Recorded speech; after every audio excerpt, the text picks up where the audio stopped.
함께 읽으실 하나님의 말씀은 고린도전서 13장 1절부터 7절입니다. 내가 사람의 방언과 천사의 말을 할지라도 사랑이 없으면 소리나는 구리와 울리는 꽹과리가 되고, 내가 예언하는 능력이 있어 모든 비밀과 모든 지식을 알고 또 산을 옮길 만한 모든 믿음이 있을지라도 사랑이 없으면 내가 아무것도 아니요. 내가 내게 있는 모든 것으로 구제하고 또 내 몸을 불사르게 내줄지라도 사랑이 없으면 내게 아무 유익이 없느니라.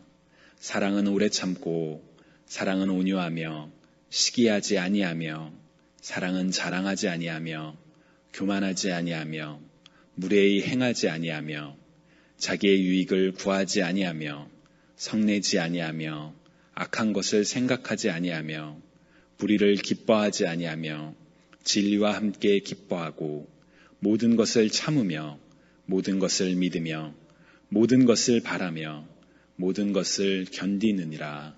아멘. 여러분, 신앙에도 깊이가 있을까요? 신앙에 깊이가 있다면 그 기준은 무엇이 될까요? 어떤 사람들은 교회의 직분을 이야기합니다. 직분이 높을수록 신앙이 깊을 거라고 생각합니다. 그래서 직분을 갖는 것을 소망하고 또 그것을 자랑으로 삼을 때가 있습니다. 특히나 유교의 문화가 깊게 뿌린 한국 사회에서는 직분에 대한 관심이 지나칠 때가 있고 오히려 그로 인해 교회에 갈등이 되는 순간도 있습니다. 어떤 사람들은 지식을 신앙의 깊이를 나타내는 척도라고 이야기합니다. 성경에 대해 많이 알수록 높은 학위를 가질수록 신앙이 깊다고 생각합니다. 하지만 그에 대한 관심이 지나쳐서 전 세계에서 박사가 가장 많은 교회가 한국교회라는 말이 있을 정도입니다. 또 어떤 사람들은 영적인 은사가 신앙의 깊이를 보여주는 척도라고 이야기합니다. 방언을 하고 예언을 하며 병을 고치는 사람일수록 신앙이 깊은 사람이라고 생각합니다. 오늘 본문의 배경이 되고 있는 고린도 교회가 그랬던 것 같습니다.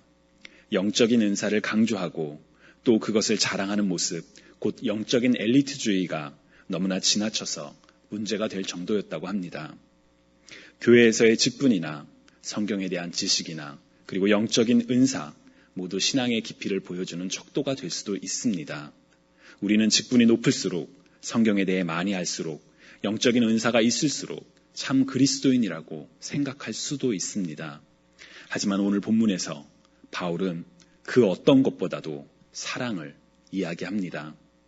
고린도전서 13장 13절에 믿음, 소망, 사랑 이 세 가지는 항상 있을진데 그 중에 제일은 사랑이라는 말은 그리스도인들에게 사랑의 중요성을 일깨워 줍니다.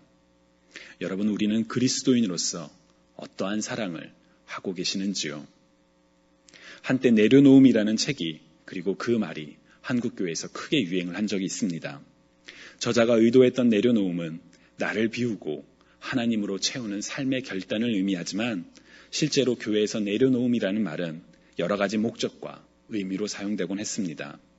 예를 들어 오랫동안 사역을 맡아오다가 그만두고자 할 때 우리는 내려놓음이라는 단어를 사용하는 경향이 있습니다. 무엇을 위한 내려놓음인지 그 단어를 사용하기 전에 고민해 볼 필요가 있지만 어찌되었든 그리스도인들에게 내려놓음이라는 것은 큰 신앙의 결단을 의미합니다. 마태복음에는 이 결단을 하지 못한 한 청년의 이야기가 소개되고 있습니다. 마태복음 19장 16절에 한 청년이 예수님께 나와 어떻게 하면 영생을 얻을 수 있겠습니까? 라고 묻습니다.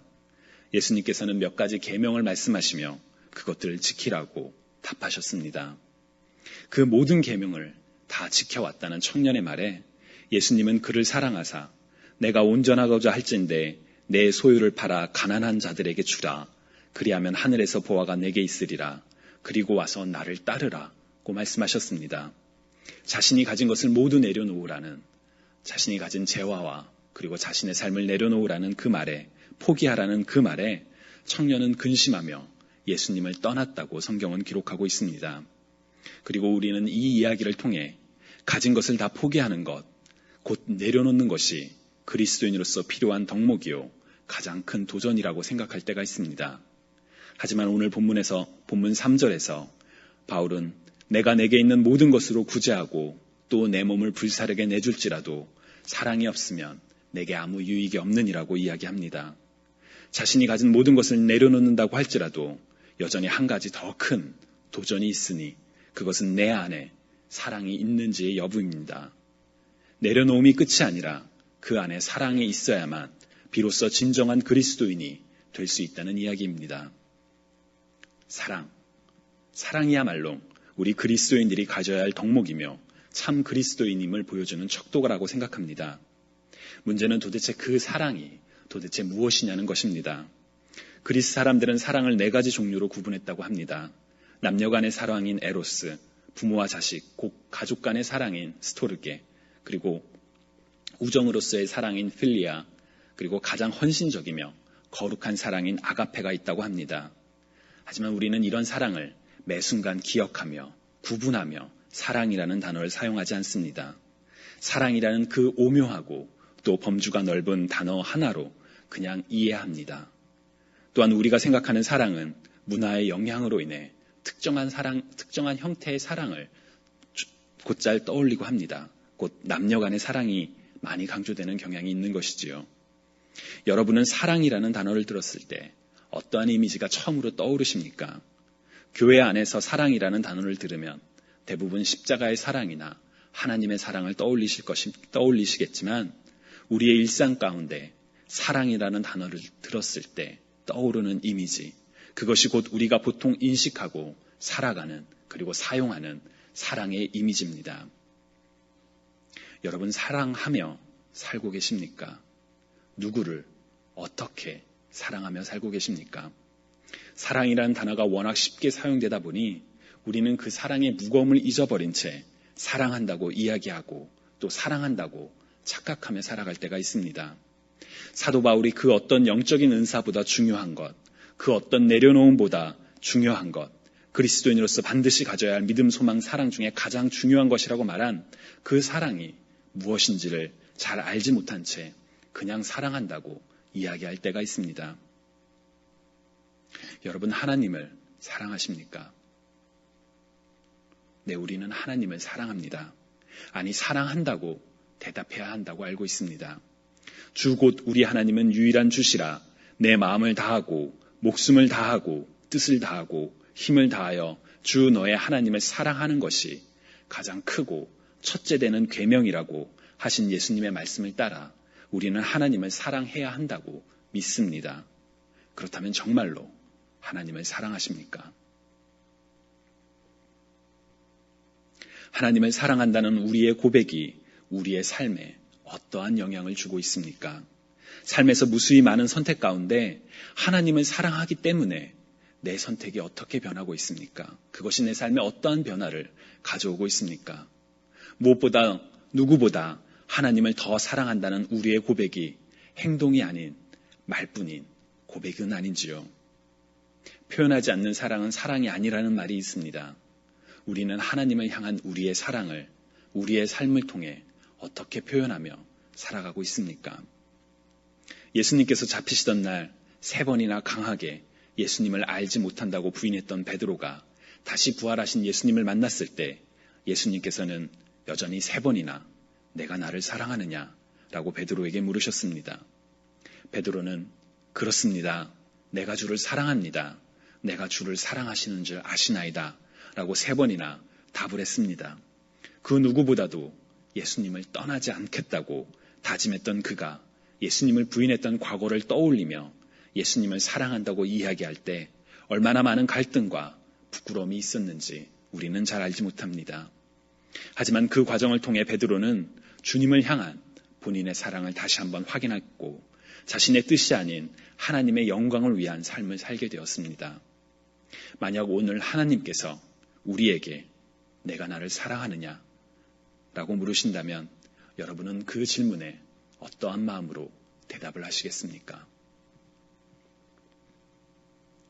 예수님께서는 주 우리의 하나님을 사랑할 것을 말씀하신 뒤에 내 이웃을 내 몸과 같이, 내 자신과 같이 사랑하라고 말씀하셨습니다. 여러분, 우리는 이웃을 사랑하며 살고 있습니까? 어떻게 이웃을 사랑하며 살고 있습니까? 오늘 본문에서 바울은 아가페라는 단어를 사용합니다. 곧 헌신적으로 무조건적인 사랑, 우리를 향한 하나님을 향한 사랑을 표현할 때 사용하는 바로 그 아가페를 사랑이라는 단어로 사용하고 있습니다. 실제로 4절에서 7절을 읽으실 때 사랑이라는 단어를 예수님으로 바꿔서 한번 읽어보시기 바랍니다. 예수님은 오래 참고, 예수님은 온유하며 시기하지 아니하며, 예수님은 자랑하지 아니하며 교만하지 아니하며, 예수님은 무례히 행하지 아니하며 자신의 유익을 구하지 아니하며 성내지 아니하며 악한 것을 생각하지 아니하며, 예수님은 불의를 기뻐하지 아니하며 진리와 함께 기뻐하고, 예수님은 모든 것을 참으며 모든 것을 믿으며 모든 것을 바라며 모든 것을 견디느니라. 사도 바울이 이야기하고 있는 그 사랑의 참된 모습은 우리를 위해 죽기까지 사랑하신 예수님의 사랑에서 가장 확실하게 발견할 수 있습니다. 하지만 바울은 이 숭고한 사랑을 하나님의 것으로 한정하지 않았습니다. 우리가 우리의 이웃을 향해 우리의 삶 속에서 나타내야 할 구체적인 사랑의 모습으로 표현하고 있습니다. 고린도전서 13장은 우리 그리스도인들에게 매우 잘 알려진 성경 말씀이고 우리는 사랑을 해야 한다고 잘 알고 있습니다. 하지만 정작 그 사랑이 어떤 모습이 되어야 하는지 의미를 잊어버린 채 입으로만 사랑을 읊조리고 있지는 않은지 우리 자신은 돌아봐야 할 때입니다. 3절은 사랑은 오래 참고, 사랑은 온유하며 시기하지 아니하며, 사랑은 자랑하지 아니하며 교만하지 아니하는 것이라고 이야기합니다. 여러분, 우리의 사랑이 오래 참는 사랑입니까? 베드로후서 3장 9절에 주의 약속은 어떤 이들이 더디다고 생각하는 것 같이 더딘 것이 아니라 오직 주께서는 너희를 대하여 오래 참으사 아무도 멸망하지 아니하고 다 회개하기에 이르기를 원하시니라고 기록되어 있습니다. 온 세계 열방이, 민족이 다 구원을 얻기까지 오래 참으시는 하나님의 사랑, 그 사랑이 바로 우리가 본받아야 할 오래 참을 사랑입니다. 그런데 우리의 사랑은 그렇게 오래 참지 못할 때가 많습니다. 자식을 사랑한다고 말하면서 자식의 잘못과 불순종에 참지 못하고 화를, 분노를 표출하곤 하는 우리의 사랑이 오래 참는 사랑일까요? 예수님께서는 원수를 사랑하라고 말씀하셨지만 우리는 우리를 향한 비난과 질책에 쉽게 화를 내며 미워할 때가, 분노할 때가 얼마나 많습니까? 오늘날의 사회는 분노로 가득 차 있는 분노 사회라는 말이 있습니다. 작은 일에도 쉽게 화를 내고 온유하지 못한 모습들이 혹시 우리의 모습은 아닌지요? 온유한 모습으로 사람들을 대하기보다는 언제부터인지 꼬투리를 잡고 상대방의 약점을 수군거리고 비판하는데 급급하고 있지는 않은지요? 또 어떤 때는 우리의 마음이 시기로 가득 찰 때가 있습니다. 사촌이 땅을 사면 배가 아프다는 말이 마치 진리인 것처럼 우리 삶에 그대로 나타날 때가 얼마나 많습니까? 나보다 돈을 많이 벌고 좋은 집에 살며 좋은 것을 누리며 사람들로부터 인기를 얻는 그의 모습에 나도 모르게 시기를 하며 사랑하지 못하고 있지는 않습니까? 세상 그 누구보다도 사랑을 실천하며 살아가야 할 우리 그리스도인들의 마음속에 사랑보다 시기와 질투가 더 깊게 뿌리를 내리고 있지는 않은지요? 사랑은 교만하지 않은 것이라고 했습니다. 하지만 우리는 상대방을 나의 잣대로 평가하는 교만을 행하고 있지는 않습니까?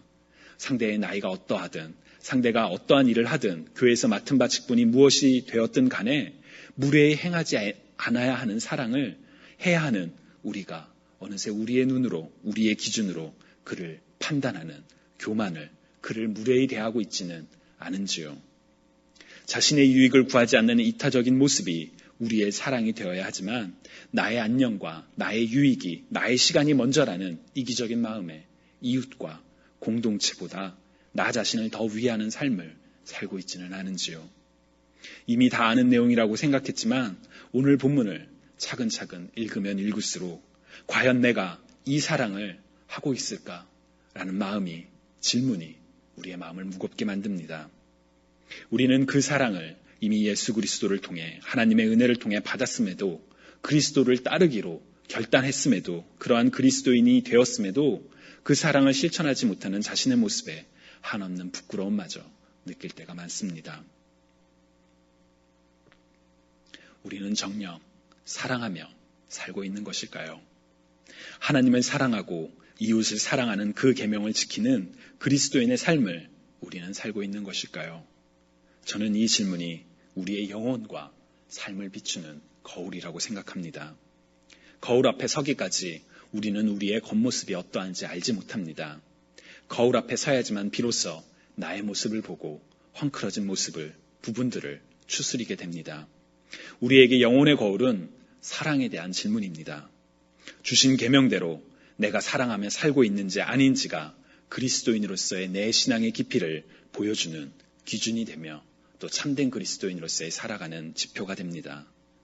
바울이 고린도전서 13장을 통해 권면하고 있는 사랑의 모습은 바로 우리가 매일의 삶 가운데 참된 사랑을 하고 있는지 아닌지를 돌아볼 수 있는 거울이며 우리에게 영적인 도전입니다.